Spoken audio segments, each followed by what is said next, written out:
And so I also uploaded the lesson from last week, uh, and you might want to go back and review it.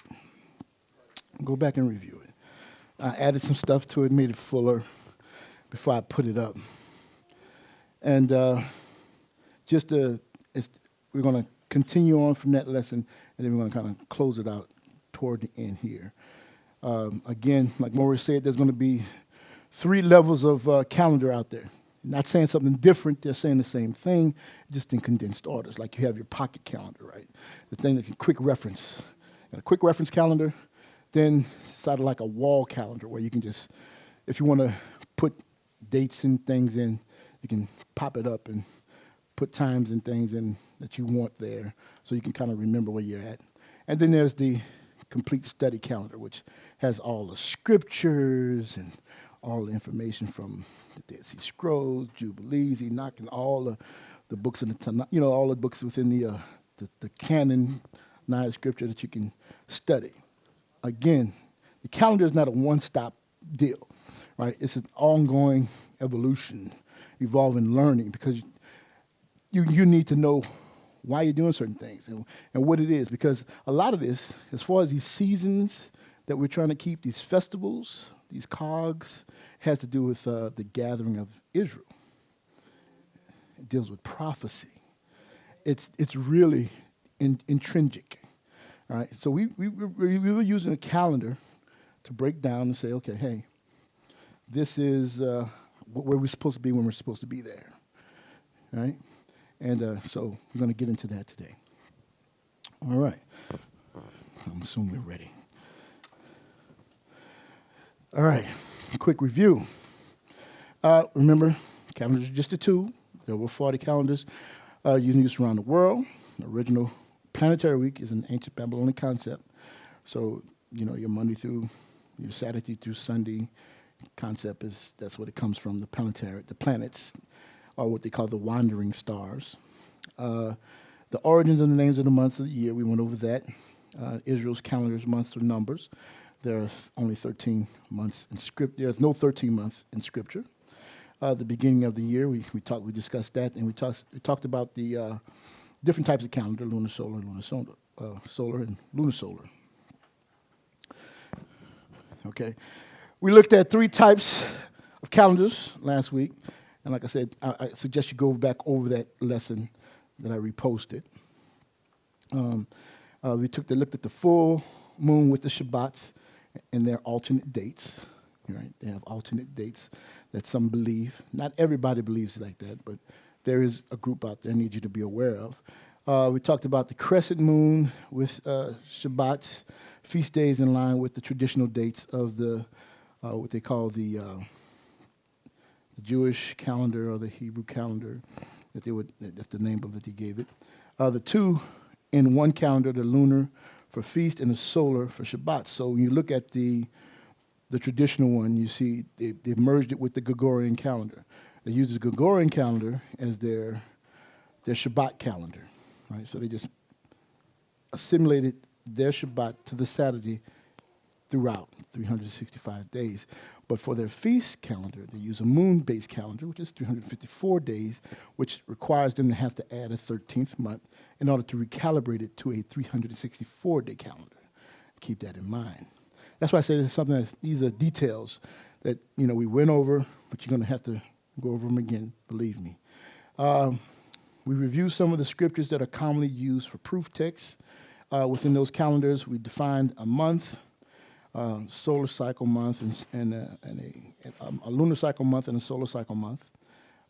We also went over the words for month, moon, and they're not synonymous. There's a little detail about that as far as Kodash and Kodesh. Kadesh. If you look at words and he puts them on the board, right, and you write them, without a vowel point, you can't really tell which word it is. And of course, if you're a translator, you can get those things confused, even with Yarok and Yarok. So there's one for moon and there's one for months. There's a word for new and there's a word for new month, right? And so you just forget all that and just blend it all together. And over time, it just runs together. We also talked about the greater and lesser lights and their size, and we looked at the calendar warning that was in the book of Jubilee. All right. All right. I go over this every time. The dissidence. All right. What's causing dissidence? What causes dissidence is always looking for that absolute. Right. But we're gonna have some points of dissidence today, and we're gonna show you why. All right. All right. The objective of this lesson is to understand the calendars, how they're used. We're going to do a brief of various calendars within the Israelite community. Basically, we're going to talk about why the moon. How did the moon get to be so prominent? And then we're going to talk about why we use the 364-day calendar. And I'm just going to keep it real brief on that, straight to the point. And this lesson is intended to promote thought and give believers some basic tools needed while studying and researching this vast subject matter. All right, how did the moon become the primary light in the heavens? All right, the new moon calendar was the official calendar of the Greeks. And when Alexander the Great conquered the Middle, or what they called the Middle East, or he conquered the East in the 4th century BCE, the lunar calendar was introduced, and it was gradually accepted by most of the people except for the Hebrew people. In 172 BCE, King Antiochus, as I say it, appointed Menelaus as Jerusalem's high priest to introduce the Greek way of educating the people and to completely Hellenize the Hebrew people. All right, so that's why you got, we get scattered. The Most High, a lot of this is just their rods of correction on us. All right, and then we get our rod, and just like we're here in the States, we assimilate with whatever's going on with us. He also sent a senator from Athens to give the Hebrew people an ultimatum: to forsake the law of the Elohim and to follow the king's order or be put to death. So most of the Hebrew people followed the king's orders. You live or die. I believe in Yah, but it could be, Are we ready for that? That's going to come again, right? It's coming again, right? All right? You're going to follow the king's orders to save their families. Nobody wants to see their children die. And many were put to death. We're going to talk about a history thing later on, about how, some of the migration patterns and what was done to us in the various countries. All right. This king Antiochus forced the Hebrew people to celebrate the birthday of the month every month at the time of the moon's first visibility. Hephaestus of Thebes was an astrologer in the 5th century CE who compiled the historical Hellenistic astrological records in his research work called Apostolatics. And it quotes the king Antiochus saying that the new moon is the time when the moon is born. The new moon is when the time when the moon is born. And it's the birthday of the month. So here we are, looking at the crescent moon, trying to find the first birthday of the month.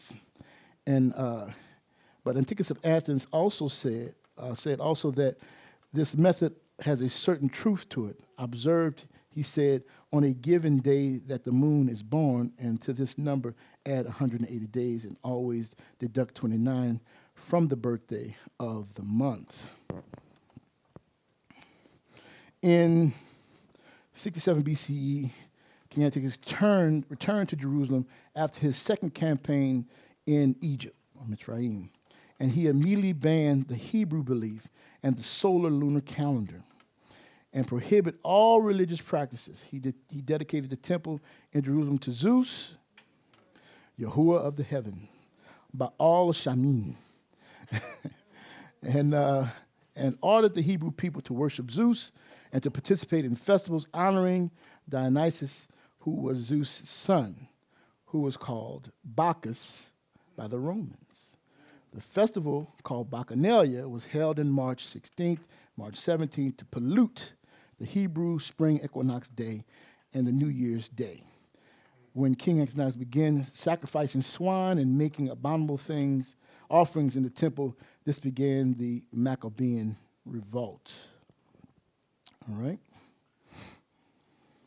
Maccabees 2, 6, and 1. We're going to read a bit about it.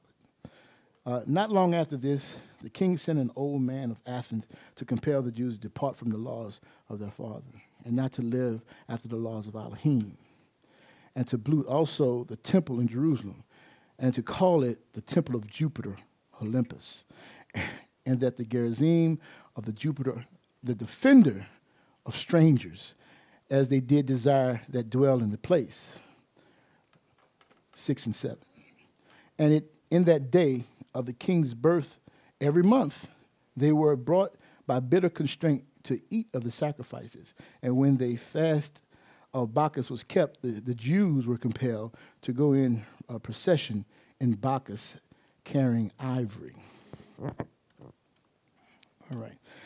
First Maccabees 1:41 through 45. Moreover, King Antiochus wrote to his whole kingdom that all should be one people, and everyone should leave his laws. And all the heathens agreed according to the commandment of the king. Yea, many also of the Israelites consented to his religion, and sacrificed unto idols, and profaned the Shabbat. For the king had sent letters by messenger unto Jerusalem and the cities of Judea that should follow the strange laws of the land, and forbade burnt offerings and sacrifices and drink offerings in the temple, and that they should profane the Shabbats and festival days. All right. 46 through 51. And polluted the sanctuary and set up people, and the set apart people, and set up altars and groves and chapels of idols, and sacrifice swine flesh and unclean beast, that they should also leave their children uncircumcised, and make their souls abominable with all manner of uncleanness and profanity, to the end that they might forget the law and change all the ordinances. And whosoever would not do according to the commandment of the king, he said, he should die. In the selfsame manner wrote he to his whole kingdom, and appointed overseers over all the people, commanding the cities of Judah to sacrifice city by city.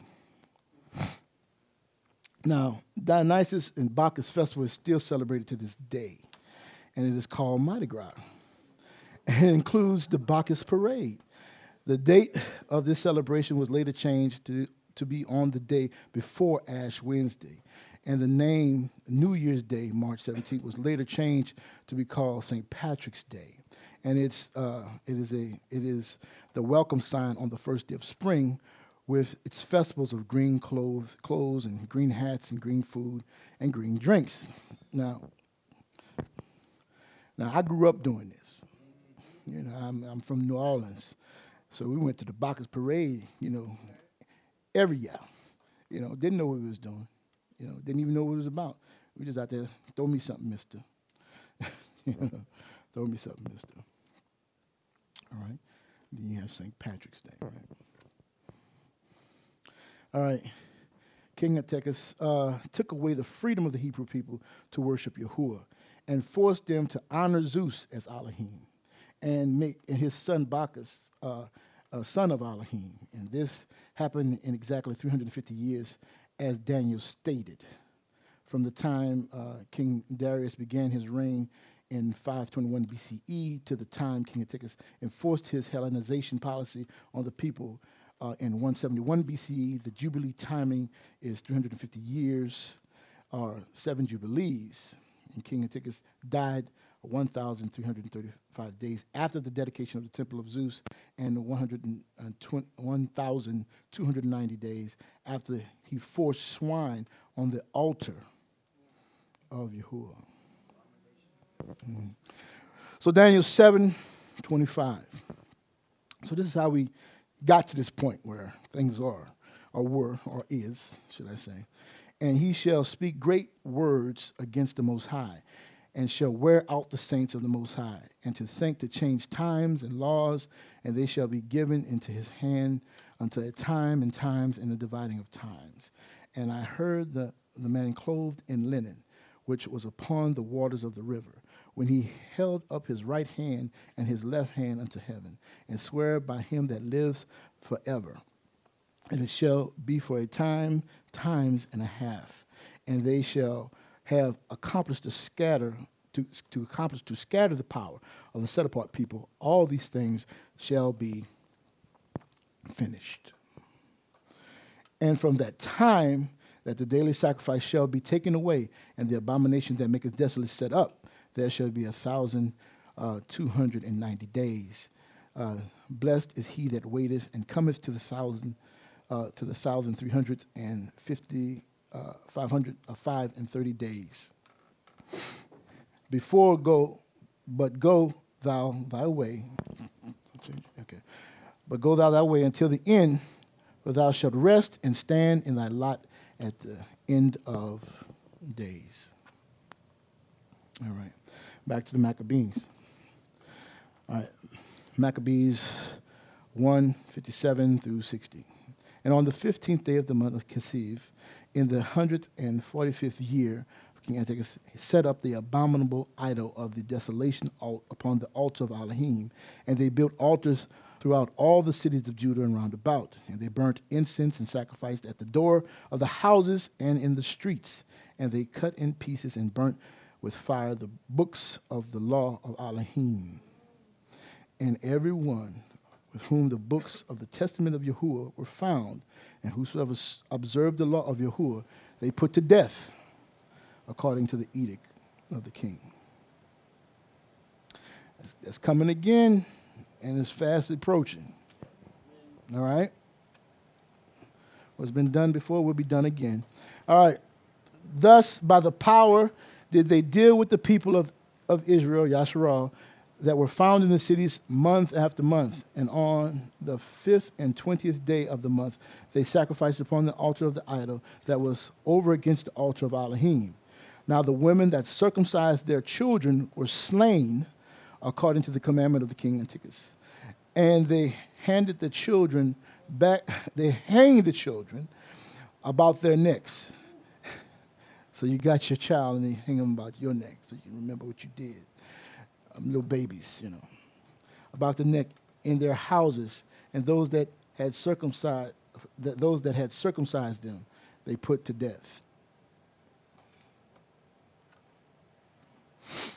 And many of the people of Israel determined within themselves that they would not eat unclean things, and they chose rather to die than to be defiled with unclean meats. You got to make a stand, and they would not break the set apart laws of Elohim, and they were put to death. And there was very great wrath upon the people. All right. So he enforced these laws. You're going to celebrate the birthday of the month by the crescent of the moon. All right, this moon calendar. So this is how we got it. All right, along with calling out of Babylon, and then we merge it all together. We're trying to make it work.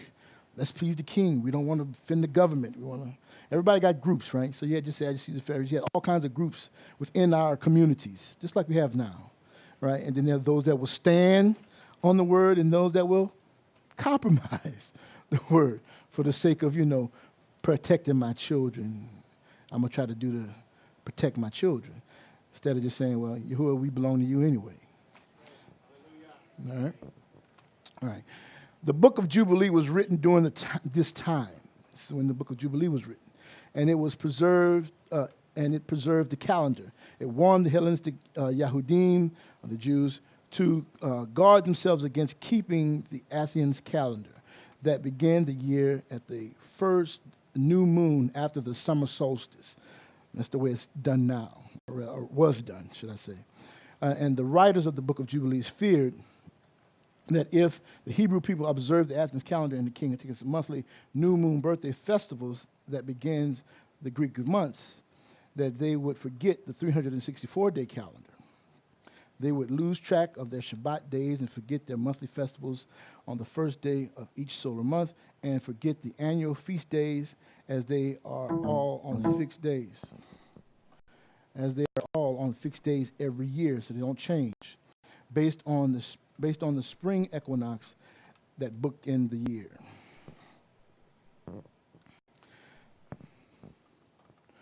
The birthday of the month festival was observed by most of the Hebrew people because they feared the king. After the death of the king in 164 BCE, some of the Hebrew priests tried to restore the solar calendar, but the Greek new moon influence had overwhelmed. Later, in 359 CE, Hillel II introduced a fixed calculated new moon calendar that is based on the conjunction of the Earth's moon and the sun, and this lunar calendar has been used by Yahudim and others to this day to determine the first day of the month and the annual feast. So this is what you get. This is the moon. This is the calendar that they're using along in conjunction with the Gregorian 365-day calendar. So you have a blending of these calendars together. All right, learn not the way. We have these warnings, right? So Jeremiah 10, 1 and 2. Hear the word of Yahuah speaking unto you, O house of Yasharal. Thus says Yahuah, learn not the way of the heathen, and be not dismayed at the signs of heaven, for the heathens are dismayed at them. And he gave us the same warning of instruction in Deuteronomy 4:15. Take therefore good heed unto yourselves, for ye saw no manner of similitude on the day that Yahuah spake unto you in my heart out of the midst of the fire, lest ye corrupt yourselves and make you a graven image, the similitude of any figure, the likeness of a male or a female, the likeness of any beast that is upon the earth, the likeness of a winged fowl that flieth in the air, the likeness of anything that creepeth on the ground, the likeness of any fish that is in the waters beneath the earth, and lest thou lift up thine eyes unto the Shamaim of the heavens, and when thou seest the sun and the moon and the stars, even all the host of heaven, shouldest be driven to worship them and serve them. And Yahuah thy Elohim has divided all nations under the whole heavens. Right. So most times the reason they're honoring, because they're saying this is a god, and this is a god. You got Jupiter and Mercury and Venus and Mars, or you got Enlil and Ennu and Inkanu and Marduk, and it goes back, and they're worshiping, because everybody can see it. That's why it says divided under all heavens. All the nations see the heavens. Nobody's hidden from the sky. All right, Deuteronomy 17:2. If there be found among you, it's a penalty to this. He said, if there be found among you within any of your gates that Yahuah Elohim has given thee, a man or a woman that hath wrought wickedness in the sight of Yahuah Elohim in transgressing his covenant, and hath gone and served other mighty ones and worshipped them, either the sun or the moon or any of the host of heavens which I have not commanded you. Verse 5, then thou shalt bring them forth, the man or that woman, and give them that have committed that wicked thing unto the gates, and even that man or that woman, and shalt stone them with stones until they die. All right? So this is going to be reenacted once the kingdom is reestablished. Ain't no foolishness going to be going on in the millennial kingdom. You either going to do what he say, or you're going to face the consequences. Can rule with a iron rod. Right now, everybody's just loosey-goosey, just kind of going through. And we just, we're whosoever will, if you're going to obey him. Yeah. So whosoever will is going to serve him, right? All right.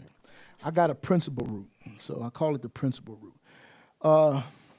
The root principle or precept is this. If Yahuah did not plant it, it would be uprooted.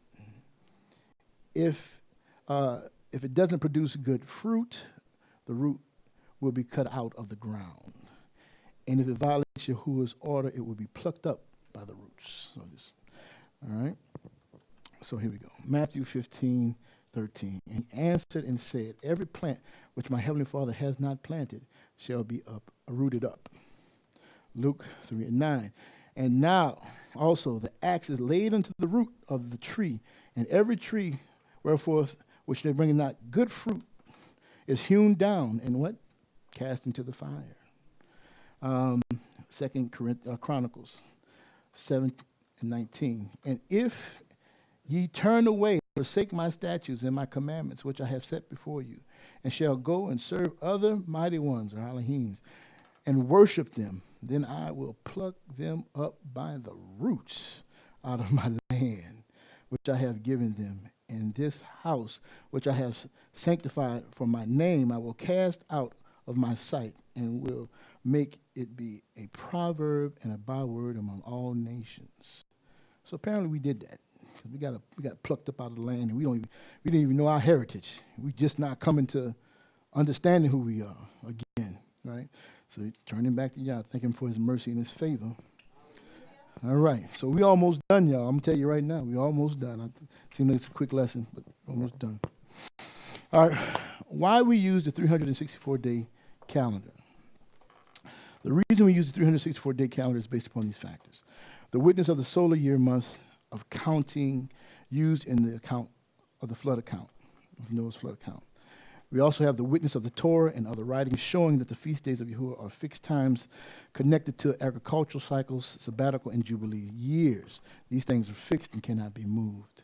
And then we have the witness of the prophetic timelines in Daniel and the book of Revelations. All right, so this is why we use this particular one, because we find so much evidence within the scriptures that shows that this calendar was the one that they were using. All right, I'm going to give one example. Because I don't want to belabor it, you can go back and look at all the whole calendar series again, and you can find that Mori Lamad did, and he'll break everything down. It's broken down. All right, the flood accounts in Genesis 7, Bereshit 7 and 11. In the 600th year of Noah's life, in the second month, in the 17th day of the month, the same day were all the fountains of the great deep broken up, and the windows of heaven were open. The word month, as we see here, cannot be the word for moon. It's actually translated correctly as month, even though they might have the word kodesh there. Right? Genesis 8:3. And the waters returned from off the earth continually, and after the end of 150 days, the waters were abated. And the ark rested on the seventh month, on the seventh day of the month, upon the mounts of Rat. All right. So here's the breakdown to show the difference between the solar day and the lunar day based off of this math, that Noah's calendar was based upon the solar count. You have the 17th month, second month.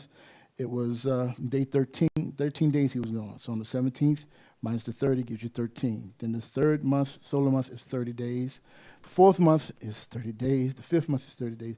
Sixth month is 30 days. And then he landed on the 17th of the seventh month of the solar month. So that's 17 days, and you add it together, it's 150 days. You do it lunar, it's 148 days.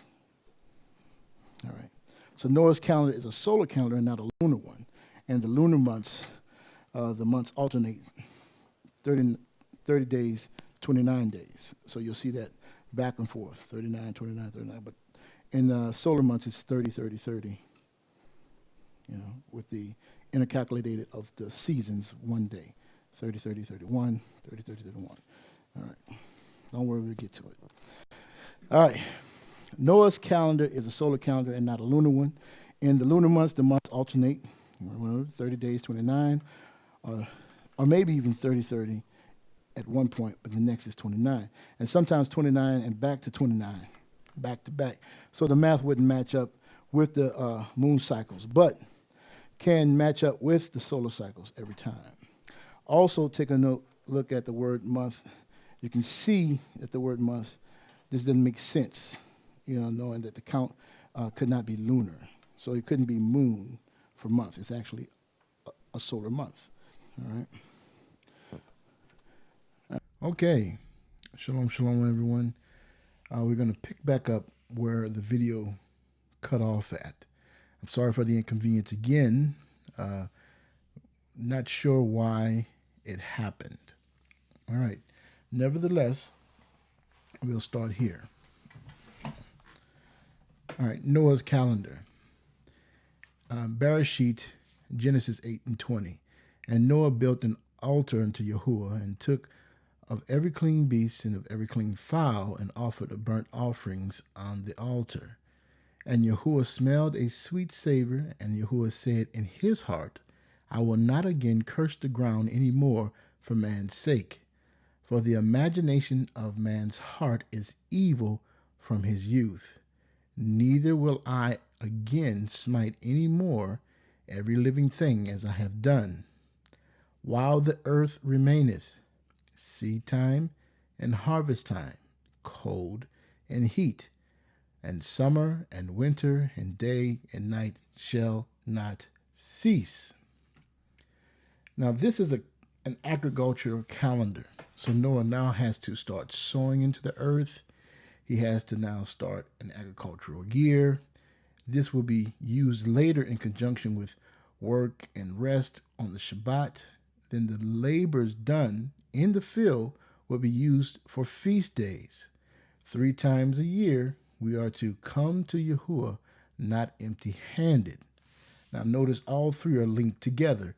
The agricultural, the work rest, which is Shabbat, right?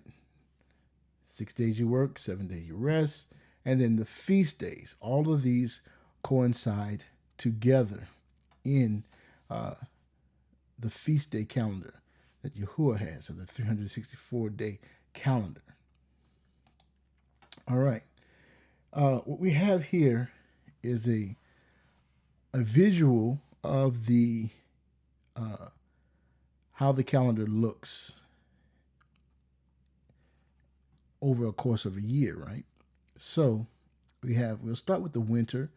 We got 30 days, 30 days, 30 days, and then you have the vernal equinox at the 31st day going into the spring. Then you have 30 days, 30 days, 30 days, and then you go in 31 days, summer solstice. 30 days, 30 days, 30 days. Then you have the 31st day, which marks the equinox or the autumnal equinox, which is the halfway point of the year. And then you have 30 days, 30 days, 30 days, what we call fall or autumn. And then you have the winter solstice, which is the shortest day or the shortest night of the year. So we have the longest day of the year in the summer solstice. We have the shortest night of the year in the winter solstice. And then we go back into the winter months, heading back to the beginning of the year. This encompassed the Enoch calendar, 364-day calendar. Okay. How to read this calendar? All right, what do you see here? This is month 1. And what you see in the dark blue up here, 1, 2, 3, 4, 5, 6, 7, it represents the creation week count from let there be light until he rested on the 7th day. All right. This number here represents the start of the feast day count, which on day 4 of the creation week, he assigned the sun, the moon, and the stars. Okay. So the first 3 days of creation are not included in the feast day count. But after, I will show what is happening on those days. That represents Genesis 1, Genesis chapter 1, 2 through 13. And then the first day of the month of the year begins on the 4th day of the week. Again, you go to Genesis 1, 14 through 19. Each month is composed of an average of 30 days. And we saw that in the Noah calendar, the account of the flood in Genesis 7:24 and Genesis 8:3. And there are 12 months in a year. And you can go and look at the priestly order or the liturgical or the temple service order that David set up in 1 Chronicles 27, 1 through 15. And there was a service every day of the month, right? So every priest, every order had its month. So there's only 12 months in a year. All right. So we continue on how to read this calendar. So in the goal, you see the weekly Shabbat count. There are 13 Shabbats in one season. So I've marked them there. You got 1 Shabbat, 2 Shabbats, 3 Shabbats, 4, 5, 6, 7, 8, 9, 10, 11, 12, 13 Shabbats. So 13 Shabbats in one season, and there are 4 seasons. Therefore, 13 times 4 equals 52 Shabbat weeks. You'll also notice there's 30, 30, 31. So in each season, there's 91 days in each season. And you'll see that throughout. This just represents the spring, or the what we call the latter rains that are happening during this particular season. So you notice, again, 13 Shabbats in one season, and there are 91 days in each season. All right, Jubilee 6:29-31. And they placed them on the heavenly tablets. Each had 13 weeks, from one to another, past their memorial, from the first to the second, and from the second to the third, and from the third to the fourth. And all the days of the commandments will be 252 days, weeks of days. And these will make the entire year complete.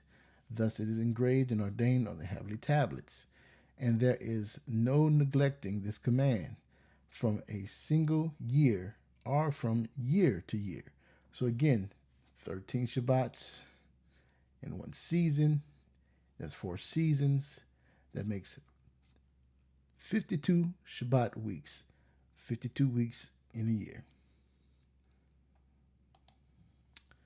All right. Now, Leviticus 23:15 says, "As we counting by Shabbats, and ye shall count unto you from the morrow after the Shabbat, from the day that I brought the sheaf of the wave offering, 7 Shabbats shall be complete." So let's look at the count. So here on the 26th represents the first fruit wave offering. And so now we're going to start counting 7 Shabbats. 1, 2, 3, 4, 5, 6, 7. So starting with the first Shabbat after the wave offering, then count 7 Shabbats. 7 weeks times 7 Shabbats equals 49 days. Leviticus 23:16. Even unto the morrow after the 7th Shabbat shall ye number 50 days, and ye shall offer a new meat offering unto Yahuah. So after we've counted our 7 Shabbats, the day after is day number 50. So it will be the Feast of Weeks is the 50th day. So we count by Shabbats. And without the count, then you have your feast days will be off, your Shabbats will be off. You don't start your year right, Shabbats will be off, your feast days will be off, the Jubilees will be off. Everything will fall out of sync. All right, again, just showing that we got a cycle of seasons, right? You got the spring or the latter rains, right? And there's 13 Shabbats in each 13 Shabbats in each season. There are 91 days in each season. Summer season, fall season, the winter season. When you look at the math for the overall cycle of the seasons, you see there's 52 weeks times 7 days. That's going to equal 364 days a year. That's going to be 52 weeks divided by 4 seasons is going to give you 13 weeks. 13 weeks times 7 equals 91 days, or 91 days a season. 91 days times 4 seasons is 364 days or a year. 13 weeks times 4 seasons equal 52 weeks a year. There's 1 year equals 4 seasons. 4 seasons equals 12 months. 12 months equals 52 weeks. And 52 weeks equals 364 days for the whole year. So this is the calendar system that we use. All right. This is the analama, which is the path the sun takes. And you can mark this down every day at noon, right? You go out and you'll see the pattern of the sun where it falls every day as it passes through the year and through the seasons. All right.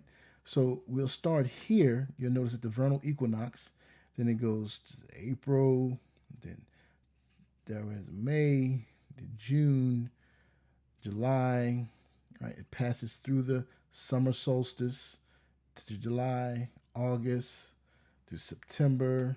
Then it comes back across the celestial equator, which marks the halfway point of the year, the autumnal equinox, to October, to November, to December. Then you're down here at the winter solstice, and then January, February, March, back to the beginning of the year here at the vernal equinox. So this is the path that the sun, or the circuit that the sun's taking throughout the year. All right. So here is a picture of the calendar that we use. And if you're looking at it, can you use this calendar as it is? Do you understand what it's saying? When is day 4, the New Year's Day, right? I put a little marker up there saying equinox. So if you find the equinox, which means if I don't have any other calendar system and I know when the how to mark the equinox, see the processional happen through the at the time prescribed throughout the year, then I'll be able to note the sign and then know after the equinox is passed or has completed, then that's day 1.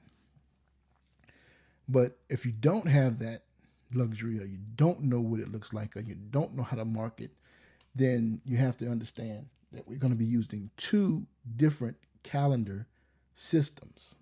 Other than that, how can you know when to gather? You say, okay, we got to gather on the 14th day for Pesach, but what day is that in relation to the Gregorian calendar? Because the Gregorian calendar is the calendar that everybody uses. So we have to reconcile, or we have to use 2 different calendar systems in order to communicate to others how and when we need to gather. All right, points of dissonance. How many days in the Gregorian calendar? 365. The leap year, 366. How many days are we admonished to keep in a year? 364 days, no leaps. What is the difference that you see? Well, the difference that you see is the Gregorian calendar has 1 or 2 days additional in a year. Now, the Gregorian calendar, 365/366 day sidereal time calendar, cannot be reconciled with an Enoch 364 day set apart calendar, just as the Gregorian 365/366 day sidereal time calendar cannot be reconciled with the Jewish 354/384 religious calendar, as they are different time calendar systems. However, the adjustments are made towards the end of the year on the Gregorian calendar, right? So average year, 365. The calendar that we're admonished to keep is 364. A day was added, right? You have the Gregorian calendar leap year, 366, against the 364. You see there's 2 day added. So you're never going to have a perfect mesh of these 2 calendar systems. They're 2 different calendar systems, and they're operating 2 different ways. They're calculated 2 different ways. All right. Again, we talk about the points of dissonance. I'm showing it now in a visual. All right. So you got March 2020. You got Nisan, and then you got Abib, the month of Abib. This is the first, or where we start our year. How do we use it? Everybody knows how to use the the Gregorian calendar. It's a 365 days, 366 this year, in this particular calendar. So how do I know when the first of Nisan is, and how do I know when the first of Abib is, right? So I highlighted in yellow on the 26th of March, which is a Thursday, right? They're going to start the first day of Nisan, right? That's when the first day of Nisan starts. And then, of course, they use two different calendar systems within the Jewish religious system. They use a solar and a lunar calendar together, which means they've aligned their Shabbats to fall every Saturday. So you see that the planetary week has not changed from Sunday through Saturday. But you'll notice that the numbers change, right? So the Shabbat on the Nisan falls on the 3rd, right? Nisan 3 is a Saturday, but it correlates with March 2020 on the 28th, right? And then there's a change also, right? So when does we're at the end of the March, so that means we're going to run right into April. And so April starts here, which is going to be Nisan 6 on the moon calendar cycle, right? As they start their count. So their feast day count is started on the 26th of March, and their count until it runs into April, and then their feast days will fall around here on the feast day count, right? Which is going to correlate with another day in April. As you see here, the month of Abib, right? The equinox hit on the 20th, so the first day, our count starts on the 21st of March, which is a Saturday. But it becomes the 4th day of the creation week. It marks the 4th day of the creation week when the sun, moon, and stars were assigned, day 1. So now my day 4 is actually March 21st, which is a Saturday. And then we continue our count to keep our Shabbats in line with the creation week, 4, 5, 6, 7, which is the 4th day, right? So you have the 4th day here of a month of Abib, which correlates to 1, 2, 3, 4. So you can see this is the point of dissonance we have. We're using different calendar systems. If you're trying to force the feast day calendar system into the moon calendar system, or the feast day calendar, this feast day calendar, 364-day feast day calendar system into the Gregorian calendar system, it's not gonna jive. And this is the reason why you'll see that the planetary week and the creation week does not line up. All right. Again, points of dissonance. You see a print of the February 2020. It's the shortest month on the Gregorian calendar, right? And then this year, they've added a 29th day to the year. You're perfectly fine with that. Oh, it's a leap year.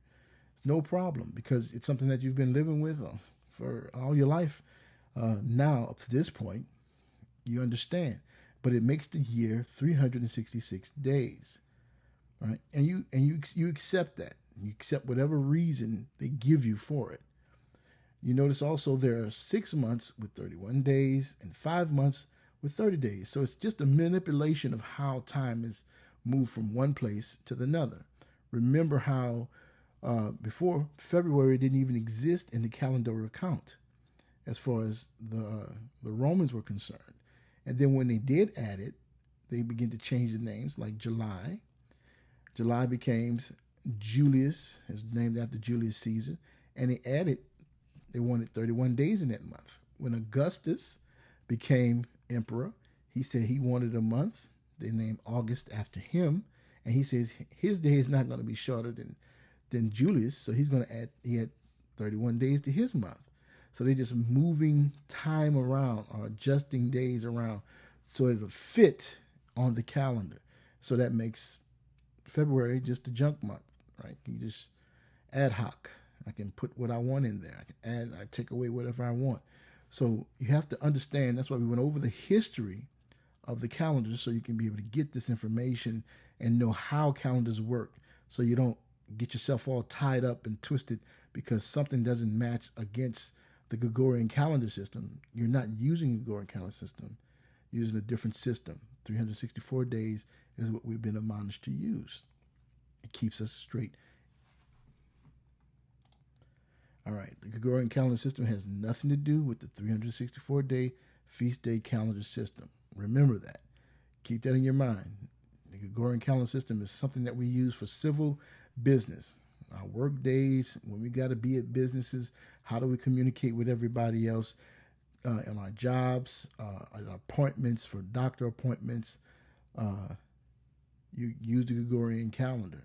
But the only thing we do with the Gregorian calendar is to make sure that we overlay it so that we can communicate with everybody when we need to show up, what days that we need off from our employers. All right. Again, I'm just showing points of dissidence. The planetary week, Sunday, Monday, Tuesday, Wednesday, Thursday, Friday, we went over it. Why doesn't the planetary week shift on the feast day calendar? Or why does it shift on the feast day calendar? Right? So you have this, if it starts here, it stops here. The planetary week did not exist when the creation week started. There was no Sunday through Saturday. A lot of times we try to force things and make them match, and you could do that, but you'll rearrange the whole calendar trying to do it to make it fall where you want it to fall. If you're trying to keep Saturday as Shabbat, then you're definitely going to be using a different calendar altogether. You'll stay with the solar count, and you're adjusted to the Jewish feast day calendar, or religious calendar, moon calendar. But these are the points of dissonance that most people have.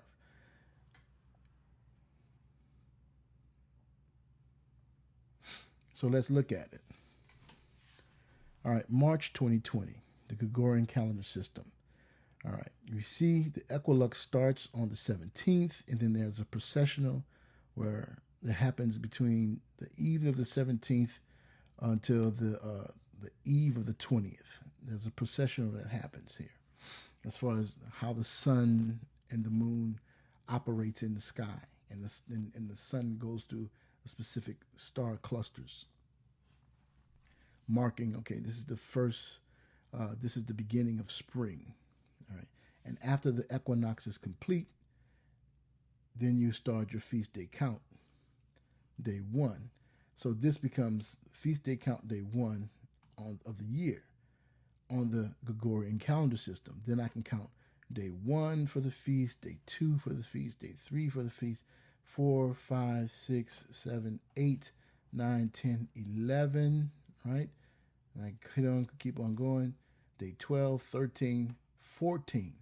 So now I know that on April 3rd is going to begin, is Pesach, and at that evening we gather, and then the next day is the Feast of Unleavened Bread begins. So at evening, we know at the evening that's when our days start. Pesach is closing, unleavened bread is starting, and we eat the lamb and unleavened bread together, and then we continue our count. All right. So that's, if you're looking at the calendar this way, you'll know when to start. But what happens? This also starts. This is supposed to be day 4, right? March 20th. All right, March 2020. All right, March 21st. This Saturday is supposed to be day 4 of creation. Day 4. Then you have day 5, day 6, day 7. Then all of a sudden, my week has shifted, or my days have shifted, right? So now here it is. It's a Tuesday, the 4th day on the first month of Abib. But you can't see that on the Gregorian calendar. You see, we can plot, and then all of a sudden I say, okay, this is the 4th day, and this is 5, this is 6, this is 7. This becomes my 7th day. And so now, all of a sudden, Tuesday, the 24th of March, is a Shabbat. Is it really? No. It's the actual Shabbat day. It's just that on the Gregorian calendar is the system that is in place, or the primary calendar system that's in place, that marks, that tells everybody, hey, this is the way we operate here in this particular country. All right. So now we have the month of Abib. Now what you see here is all day side of calendar. This is all the day side of the calendar. All right. So starting at day 1 of creation, this is where you see at the eve of the 17th, you're going to see the sun go down due west. Right. So when you see that, okay, it's going to do 270. Then you're going to see the sun come up on the 18th on due east. Then you're going to see it go down again in the west, due west, 270. You're going to see it come up again, due east, and you're going to see it go down again, 270. And then during the night here, the night of the 19th, night of the 20th. Now remember, they said, okay, the equinox happens on March 19th at 11:49, which is 5:48 or 49 in Jerusalem, which is on the 20th. Right? So we already know that we're when the sun goes down, that we're already in the night of the 20th. Right? The night of the 20th is already happened. We're already in the 20th. So at the end of the 20th day, or the March 20th, we know that day 1 begins of our feast day count. So March 21st is a Saturday. That's New Year's Day, day 1 of the feast day count, and we begin our procession. Day 1, day 2, day 3, day 4. Oh, Shabbat. This is the Shabbat. So now we know when the Shabbat falls the rest of the year. It doesn't move. We're going to be on time and in season every time. And then from there, we see Pesach falls, as we said, April 3rd, April 4th, starts on unleavened bread, and it counts all the way to the end. Then we have first fruits. So this is how the two calendar systems kind of work together. This is the feast day calendar, and you have to lay the Gregorian calendar on top of it to see how it works, to see where you're going to fall on that particular month, where you're going to fall on that particular day. Realize that the month of Abib encompassed not only March, but it also encompassed April. It's not just April, and it's not just March. It's both March and April. And this is not the only calendar system that does this. When you look at the month of Nisan, it encompasses the month of March and April. Why? Because where the year starts, how they start their cycle. If the moon falls, the new moon falls in March, the first new moon after the equinox is when they start their beginning their Nisan. For us, after the equinox is passed, day 1 of the month. Day 1 of the month marks the 4th day of creation, and we walk it out from there. All right. Does Scripture show evidence that Israel operated under 2 or more calendar systems throughout her year, or throughout her history? Well, yes.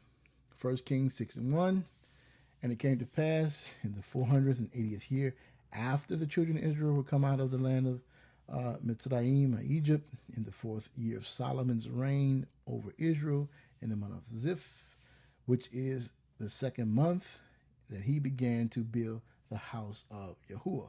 So the month of Ziph, that is not a Babylonian calendar name. That's the Canaanite calendar name.